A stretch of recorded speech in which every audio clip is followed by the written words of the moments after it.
In Module 11, Section 6, we will look at radical equations and problem solving.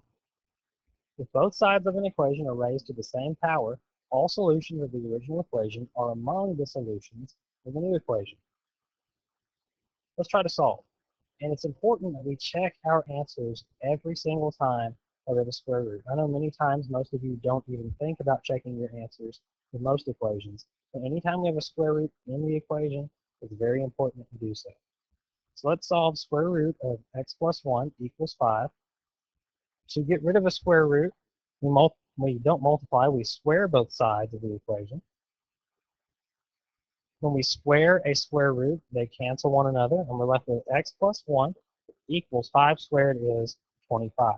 And now subtract 1 from each side, and we get x equals 24. So let's take this answer and put it back into the original and check. So square root of x plus 1 equals 5. We replace x with 24. That's the square root of 24 plus 1 equals 5. The square root of 25 equals 5, and the square root of 25 is 5. So that worked out. X equals 24 is a good answer. Here's the step-by-step process. Step 1, isolate one radical on one side of the equation. Step 2, raise each side of the equation to a power equal to the index of the radical and simplify. If the equation still contains a radical, repeat steps 1 and 2. If not, we'll solve the equation. In step 4, check proposed solutions in the original. And this last step cannot be overlooked.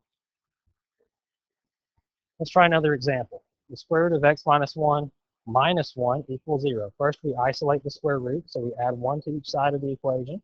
This becomes square root of x minus 1 equals 1. We now square both sides. The exponent and the radical cancel. We have x minus 1 equals 1. We add 1 to both sides of the equation. This becomes x equals 2. Now let's check. We put 2 into the original equation. So the square root of 2 minus 1, all minus 1, equals 0. That is the square root of 1 minus 1 equals 0. Square root of 1 is 1, so 1 minus 1 does in fact equal 0. X equals 2 is a good answer. Let's try another example. Again, we isolate the square root first. So we subtract 2x from each side of the equation, and that gives us the square root of x plus 1 equals 8 minus 2x. We now square both sides. On the left-hand side, the square and the square root cancel, and we have x plus 1. On the right-hand side, remember that squaring the binomial is the same thing as writing it twice, multiplying the binomial 2 times. Once we do that, we FOIL, and when we FOIL, this becomes 64 minus 16x minus 16x plus 4x squared. We combine like terms on the right-hand side, and we have 64 minus 32x plus 4x squared. Let's move the x and the 1 to the right-hand side because that's where our x squared is. So we can have a quadratic equation in standard form. So on the left-hand side, we'll have 0 equals, let's rearrange this to put our x squared first.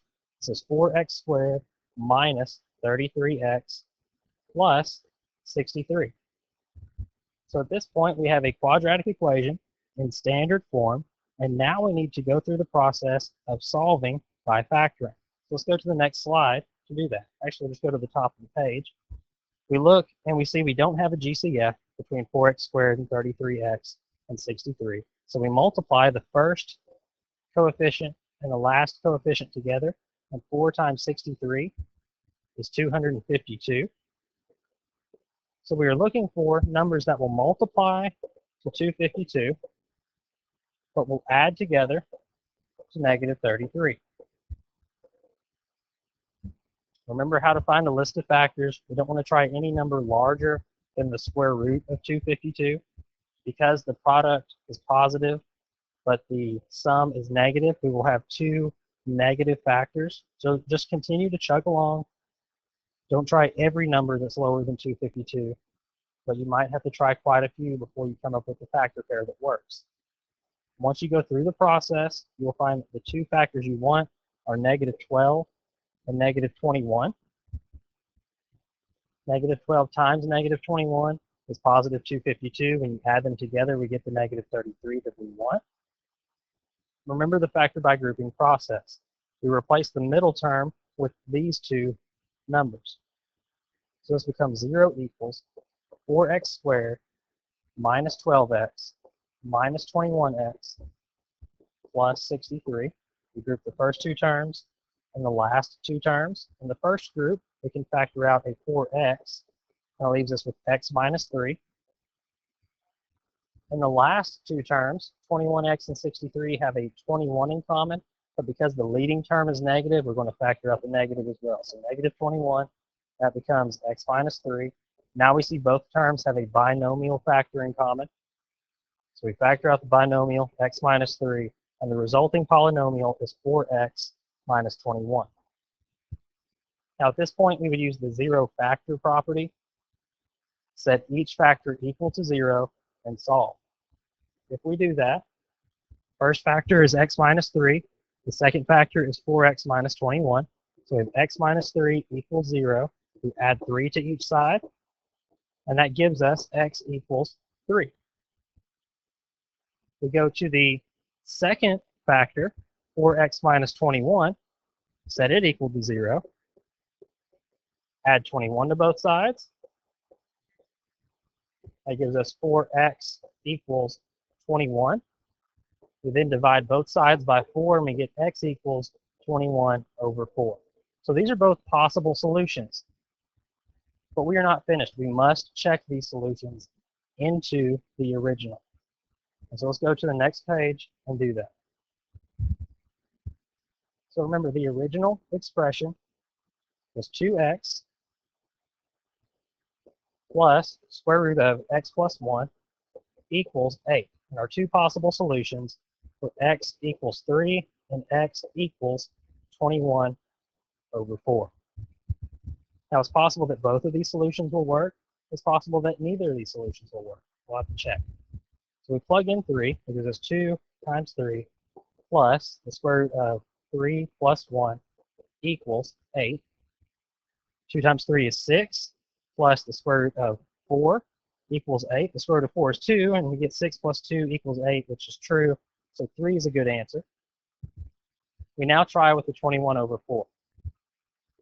So 2 times 21 over 4 plus the square root of 21 over 4 plus 1 equals 8. So let's change the 1 to 1 over 1, 2 to 2 over 1. As we continue to simplify, we have 42 over 4 plus the square root of 21 over 4 plus 4 over 4 equals 8. 42 over 4 is 21 over 2 plus inside the radical, this becomes 25 over 4 equals 8. The square root of 25 is 5, square root of 4 is 2. So we have 21 over 2 plus 5 over 2 equals 8. 21 and 5 make 26. So 26 over 2 equals 8. And that's not true. 26 over 2 is 13. So 21 over 4 is not a good solution. So our only good solution is x equals 3. As we have seen in previous modules and previous homework sets, we're going to use the Pythagorean theorem in order to solve some problems. If A and B are the lengths of the legs of the right triangle and C is the length of the hypotenuse, we can say that this is a squared plus b squared equals c squared.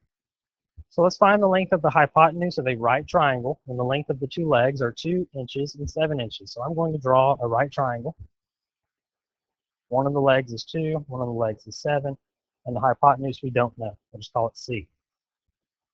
So using the Pythagorean theorem, we take one leg squared plus another leg squared equals the hypotenuse squared. 2 squared is 4, 7 squared is 49, equals c squared. 4 and 49 make 53. And now, just like we have in previous examples, we know that the square root and an exponent of 2 cancel one another out. They undo one another. So because we have an exponent of 2, we're going to take the square root of each side.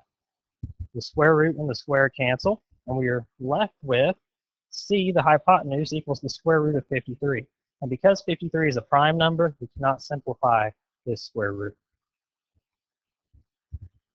Let's try another example. Here we want to find the leg, or the length of each leg of a right triangle. We want to give the exact length in a 2-decimal approximation. So we'll say A is 2 and C is 9. Remember, A was one of the legs. C was the hypotenuse, so we're missing the second leg. We'll just call it B.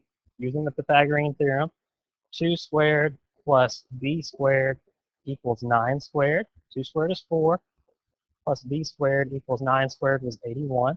We subtract 4 from each side. That gives us B squared equals 77.